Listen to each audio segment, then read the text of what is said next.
ಎಲ್ರಿಗೂ ನಮಸ್ಕಾರ. ದುನಿಯಾ ವಿಜಯ್ ಸರ್ ಅಂದರೆ ನನ್ನ ಪ್ರಕಾರ ಫಿನಿಕ್ಸ್ ಇದ್ದಂಗೆ.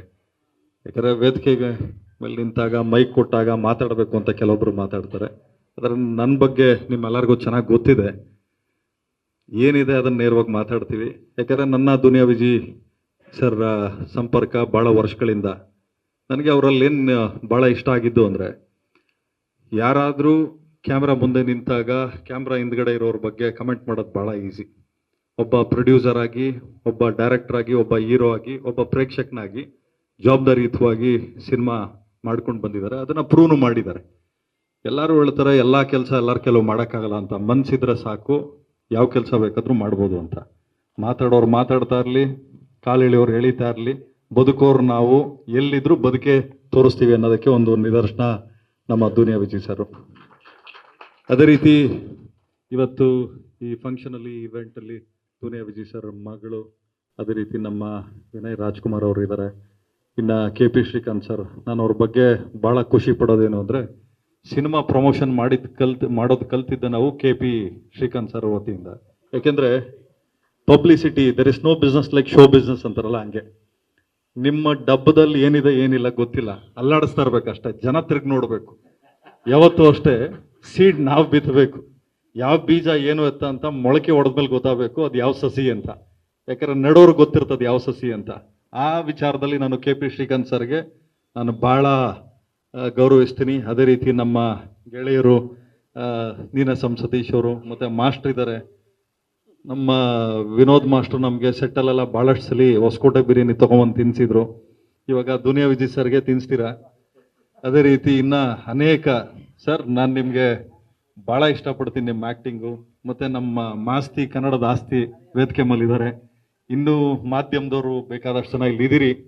ಇವಾಗ ಫೋನಲ್ಲಿ ಬರಬೇಕಾದ್ರೆ ಕೆಲವೊಬ್ಬರು ಮಾತಾಡ್ತಾ ಇದ್ರು, ಸರ್ ಒಳ್ಳೆ ಅಡ್ಮಿನಿಸ್ಟ್ರೇಷನ್ ಮಾಡುವಂಥ ಏನೋ ನಮ್ಮ ಚೇಂಬರಲ್ಲಿ ಒಂದಷ್ಟು ಜನ ಕೂತಿದ್ದಾರೆ, ಎಲ್ಲ ಒಂದು ರೂಲ್ಸ್ ರೆಗ್ಯುಲೇಷನ್ಸ್ ತರ್ತಾ ಇದ್ದಾರೆ, ಸ್ಟಾರ್ ರೇಟಿಂಗ್ ಯಾರಿಗೂ ಕೊಡೋಂಗಿಲ್ಲ ಅಂಥೇಳಿ. ಸೊ ಒಂದು ಸಿನಿಮಾ ಮಾಡಬೇಕಾದ್ರೆ ಎಷ್ಟು ಕಷ್ಟ ಇರ್ತದೆ. ಒಂದು ಸಿನಿಮಾನ ನಿಲ್ಲಿಸ್ಕೊಂಡು ಥಿಯೇಟ್ರಲ್ಲಿ ಉಳಿಸ್ಕೊಂಡು ಎಕ್ಸಿಬಿಟ್ರು ಡಿಸ್ಟ್ರಿಬ್ಯೂಟರ್ ಹತ್ರ ದುಡ್ಡು ವಸೂಲಿ ಮಾಡ್ಕೊಂಡು ಬರೋ ಅಷ್ಟೊತ್ತಿಗೆ ಪ್ರೊಡ್ಯೂಸರು ಮುಕ್ಕಾಲು ಭಾಗ ಸತ್ತೋಗಿರ್ತಾನೆ. ಯಾಕಂದರೆ ಇವತ್ತೇನಾದರೂ ಇಂಡಸ್ಟ್ರಿ ಬದುಕಿದೆ ಅಂತ ಆದರೆ, ಇದು ಒಂದು ಟೀಮ್ ಅಂತ ಇದ್ದಾಗ ಮಾತ್ರ ಇಂಡಸ್ಟ್ರಿ ಬದುಕೋಕೆ ಸಾಧ್ಯ. ಒಬ್ಬರಿಂದ ಇಂಡಸ್ಟ್ರಿ ಅಲ್ಲ, ಯಾರು ಹೇಳೋಂಗಿಲ್ಲ ಇಂಥವ್ರಿಲ್ಲ ಅಂದರೆ ಸಿನಿಮಾ ಓಡಲ್ಲ ಅಂತಲ್ಲ. ಬೇಕಾದಷ್ಟು ಸಿನಿಮಾ ದುನಿಯಾ ವಿಜಯ್ ಸರ್ ಇವತ್ತು ಡೈರೆಕ್ಷನ್ ಮಾಡಿ, ಸಲಗ ಇರ್ಬೋದು, ಭೀಮಾ ಇರ್ಬೋದು, ಪ್ರೂವ್ ಮಾಡಿ ತೋರಿಸಿದಾರಲ್ಲ. ಸೊ ಅದು ಒಂದು ದೊಡ್ಡ ನಿದರ್ಶನ.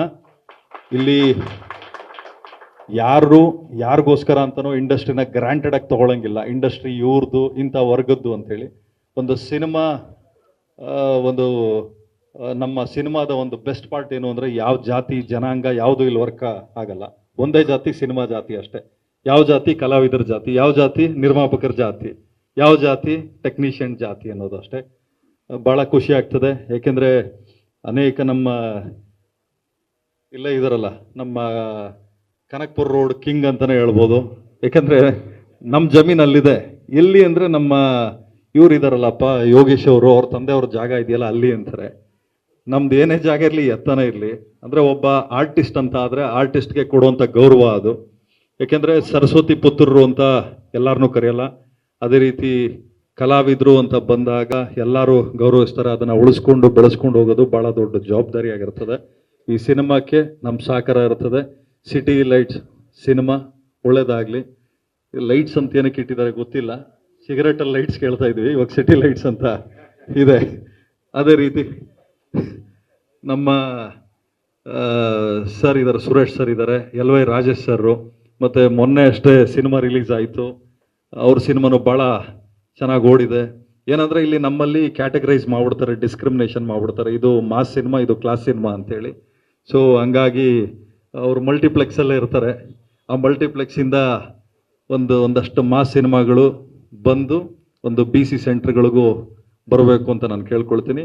ಈ ಸಿನಿಮಾ ಮುಖಾಂತರ ಒಂದಷ್ಟು ಜನ ಕಲಾವಿದರು, ಒಂದಷ್ಟು ಜನ ನಿರ್ದೇಶಕರು, ಒಂದಷ್ಟು ಜನ ಸಿನಿಮಾ ಕೆಲಸ ಮಾಡಿರೋರಿಗೆ ನಿಮ್ಮ ಆಶೀರ್ವಾದ ಇರಲಿ ಅಂತ ಕೇಳ್ಕೊತೀನಿ. ನಮಸ್ಕಾರ. ಜೈ ಹಿಂದ್, ಜೈ ಕರ್ನಾಟಕ ಮಾತು.